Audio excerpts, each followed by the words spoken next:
Hello students, उत्पादन क्या है? उत्पादन की अवधारणाओं को हम पढ़ चुके हैं पिछले वीडियो में। आप किसने नहीं पढ़ा है, डिस्क्रिप्शन में जाइए, प्लेलिस्ट दिया हुआ है, आप वहां से पढ़ सकते हैं। आज हम बात करेंगे उत्पादन फलन की। उत्पादन फलन किसे कहते हैं, उत्पादन फलन की मान्यताएं क्या क्या होती हैं और उत्पादन फलन के कौन कौन से प्रमुख प्रकार है, इन तीन टॉपिक के बारे में डिस्कस करेंगे। सबसे पहले तो हमें ये समझना है कि अगर उत्पादन फलन ये जो शब्द है ये है क्या, इसका मतलब क्या। देखिए, उत्पादन फलन का मतलब होता है ये दो उत्पादन की जो प्रक्रिया है उसके अंदर, क्योंकि उत्पादन कभी भी बिना साधनों के नहीं हो सकता।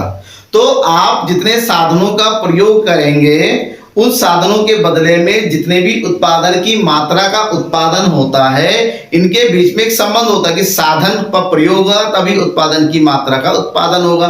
तो ऐसे में उत्पादन के लिए प्रयोग जितने भी साधन होते हैं और उत्पादन की जो भी मात्रा है, इनके बीच के जो संबंध होता है, इस संबंध को बताने वाला जो टर्म, उसे हम उत्पादन फलन के नाम से जानते हैं, जिसके बारे में प्रोफेसर वाटसन ने बताया है कि एक फर्म के भौतिक उत्पादन तथा उत्पादन के भौतिक साधनों के बीच के संबंध को उत्पादन फलन के नाम से जानते हैं। यहां पर भौतिक उत्पादन, देखिए, जो यहां पर साधन जो होते हैं, उत्पादन के जो साधन होते हैं उसको जो है आगत के नाम से जानते हैं, और जो उत्पादन की मात्रा है उसको हम किस नाम से जानते हैं, निर्गत के नाम से जानते हैं, दैट इज आउटपुट, और उसको हम कहते हैं इनपुट। जब आउटपुट आएगा, इनपुट आएगा तभी आउटपुट निकलेगा, मतलब साधनों का प्रयोग होगा तभी उत्पादन की मात्रा होगी, ठीक है ना। तो ऐसे में इन दोनों के बीच का जो संबंध होता है, देखिए यहाँ पर कभी भी उत्पादन के फलन की जब भी बात करेंगे, यहाँ पर ना साधनों की कीमत की बात होती है जो ना मात्रा की कीमत की बात होती है, यहाँ पर नहीं। हम केवल देखेंगे कि मात्रा कितना है, साधनों की मात्रा कितनी है, उत्पादन की मात्रा कितनी है। ऐसे में इसको हम शो कर सकते हैं QX, जो ये बताता है उत्पादन की मात्रा के बारे में, बराबर F का मतलब होता है फलन, दैट इज फंक्शन, फंक्शन को शॉर्ट में F बोला जाता है, और ये हो गया साधन ABCDXY, जो भी आप उत्पादन के साधन का प्रयोग करें, जैसे भूमि का प्रयोग करें या पूंजी का प्रयोग करेंगे, क्योंकि बिना भूमि के आपका कारखाना लगेगा नहीं, बिना पूंजी के मशीनें आएंगे नहीं, फिर श्रम है, साहस है, इन सब का प्रयोग होगा तभी उत्पादन प्रक्रिया में आपका उत्पादन का काम होगा। तो उत्पादन के जो भी साधन है उनके प्रयोग करने से जितने भी उसकी उत्पादन की मात्रा का प्रयोग होता है, इन दोनों के बीच के जो अनुपात होता है, इन दोनों के बीच का जो भौतिक संबंध होता है, जिसको बोलते हैं फलनात्मक संबंध, फलनात्मक संबंध, और इस फलनात्मक संबंध को उत्पादन फलन के नाम से जानते हैं। अब बात ये होती है, ये जो संबंध हमें समझ में आ गया, ये संबंध कब काम करेगा, क्या इसकी कुछ विशेष शर्तें हैं? हाँ, इसकी जो शर्तें होती है उसको मान्यताओं के नाम से जानते हैं, that is known as assumptions. सबसे पहले तो बात यह है कि उत्पादन फलन का संबंध एक निश्चित समय अवधि से होता है, एक निश्चित शब्द, क्योंकि साधन होते हैं उसका प्रयोग की मात्रा कम ज्यादा हो सकती है, तो एक निश्चित समय अवधि में जितने साधनों का प्रयोग कर रहे हैं उस साधनों के प्रयोग करने से कितनी मात्रा का उत्पादन हो रहा है, इस बात को उत्पादन फलन बताता है। नंबर 2, अल्पकाल में देखिए उत्पादन की प्रक्रिया होती है, जो साधन, जैसे मैंने बताया था, उत्पादन की प्रक्रिया के जो समय होता है वो दो टर्म में बांटते हैं। एक होता है अल्पकाल, कम अवधि, जहां पर हम उत्पादन के सभी साधनों को नहीं बदल सकते, जैसे आप डेली अपना जो दुकान, एक दुकान मान लीजिए आपकी फैक्ट्री है, फैक्ट्री की जो प्लेस है, जगह बदल नहीं सकते, एक जगह फैक्ट्री लगा देते हैं, मशीन लगा देते हैं, क्या आपको हर महीने, एक साल में, 2 साल में उठा के दूसरी जगह शिफ्ट करते रहेंगे? पॉसिबल नहीं है। अल्पकाल में उत्पादन के कुछ साधनों में परिवर्तन नहीं किया जा सकता, जबकि कुछ साधनों का रेगुलर परिवर्तन किया जाता है। जैसे लेबर है, आज काम नहीं चल रहा है, लेबर को निकाल दिया नौकरी से, काम शुरू हो गया, लेबर को रख लिया नौकरी पे, कच्चा माल काम नहीं चल रहा, कच्चा माल कम आया, कम खरीदा, काम चल रहा है, कच्चा माल खरीद लिया। तो कुछ चीजों को हम परिवर्तित कर सकते हैं। तो इसका मतलब ये हुआ कि जब अल्पकाल की बात करते हैं, अल्पकाल में कुछ साधन स्थिर रहते हैं जिसमें परिवर्तन नहीं होता है, वहीं पर कुछ साधनों में परिवर्तन होता रहता है, ठीक है। जबकि दीर्घकाल की बात होती है, लंबा समय होता है, 5 से 10 साल का टाइम होता है, जहां पर हम अपने सभी उत्पादन के साधनों को परिवर्तित कर सकते हैं। और जब एक साधन में परिवर्तन करता है तो ऐसे में आनुपातिक रूप से सभी साधनों में परिवर्तन करना पड़ता है। तो दीर्घकाल में उत्पादन के सभी साधन परिवर्तनशील होते हैं, कोई भी स्थिर नहीं होता है। और नेक्स्ट पॉइंट है, अल्पकाल में तकनीकी स्तर में कोई परिवर्तन नहीं होता, उत्पादन की तकनीक में परिवर्तन नहीं होता है। क्योंकि उत्पादन की तकनीक बदल गया तो साधन भी बदल जाएंगे, हर चीज में परिवर्तन हो जाएगा। लेकिन अल्पकाल में ये मान के चलते हैं कि उत्पादन की जो तकनीक है वो जैसी है वैसी रहती है, उसमें कोई परिवर्तन नहीं आता है। ठीक है, समझ में आ गया। तो इसको बोलते हैं उत्पादन फलन। उत्पादन फलन समझ में आ गया। अब बात ये आती है ना, क्वेश्चन पूछा जाता है उत्पादन फलन के प्रकार के बारे में। और उत्पादन फलन के दो प्रकार होते हैं, एक अल्पकालीन उत्पादन फलन और एक दीर्घकालीन उत्पादन, long term production function and short term product. अब इसके बीच में डिफरेंस भी एग्जाम में पूछा जाता है, वो क्या चीज होता है, चलिए उसके बारे में भी बात कर लेते हैं। जब हम उत्पादन फलन की प्रकार की बात करते हैं, जैसे कि मैंने ऑलरेडी बताया, दो प्रकार होते हैं। एक होता है अल्पकालीन उत्पादन फलन, दूसरा होता है दीर्घकालीन उत्पादन। अल्पकाल मतलब शॉर्ट पीरियड टाइम होता है, लेस देन 1 ईयर, जिसमें हम अपने उत्पादन के सभी साधनों को परिवर्तित नहीं कर सकते। ऐसे में इसको जो है परिवर्तनशील अनुपात उत्पादन फलन भी कहते हैं, क्योंकि यहाँ परिवर्तन कुछ साधनों में परिवर्तित होता रहता है, कुछ ही साधनों में परिवर्तन होता है, कुछ स्थिर रहते हैं, उसमें परिवर्तन नहीं होता है। जबकि दीर्घकाल में उत्पादन के सभी साधनों को परिवर्तन किया जाता है, कुछ भी स्थिर नहीं होता है। और इसलिए इसको समान अनुपात, क्योंकि सभी साधनों में परिवर्तन होता है और जो परिवर्तन होता है समान अनुपात में होता है। जैसे आपको लैंड परचेज करनी है, जितनी लैंड परचेज करनी है आप उतना ही पैसा लगाओगे, उसके कंपैरिजन में उतना ही उसमें बिल्डिंग बनाओगे, उतना ही उसमें मशीनें लगेंगी, जितनी मशीनें लगेंगी उसकी एवरेज में आप लेबर रखोगे, उसी एवरेज में वहां पर आप जो है मैनेजर वगैरह रखोगे।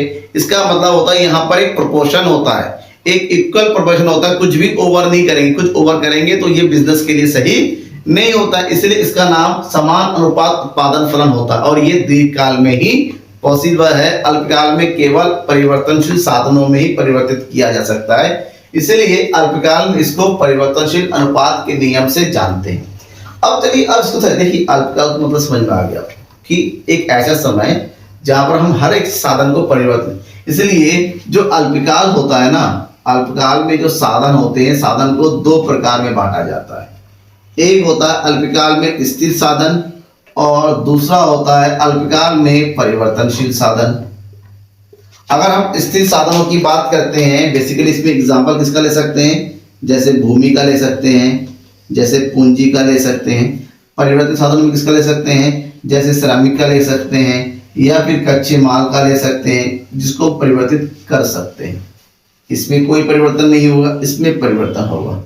तो अल्पकालीन उत्पादन फलन के अंतर्गत कुछ साधनों को स्थिर रखकर जब कुछ साधनों में परिवर्तन किया जाता है, ऐसे में उत्पादन में जो परिवर्तन होता है उसे अल्पकालीन उत्पादन फलन के नाम से जानते हैं। बेसिकली क्योंकि यहाँ पर केवल उत्पादन में परिवर्तन होता है, किसमें, उत्पादन में परिवर्तन होता है, क्योंकि हमारा जो स्केल होता है ना वो अपनी जगह पर रहता है, हमारी जो कैपेसिटी है उसमें कोई वृद्धि नहीं होती है, आप केवल उत्पादन बढ़ा रहे हो। ऐसे में इस नियम के अंतर्गत उत्पादन की जो वृद्धि होती है ना वो भी लिमिटेड होती है, आप हमेशा उत्पादन नहीं बढ़ा सकते। एक टाइम ऐसा आएगा कि आपकी जो कैपेसिटी है उत्पादन करने की वो मैक्सिमम हो जाएगी, उसकी ज्यादा आप उसको नहीं बढ़ा सकते, उसके बाद बढ़ाते हो तो आपका नुकसान होता चला जाता है। उसके बाद भी अगर साधनों का प्रयोग करेंगे कि कैपेसिटी बिल्ड हो जाती है।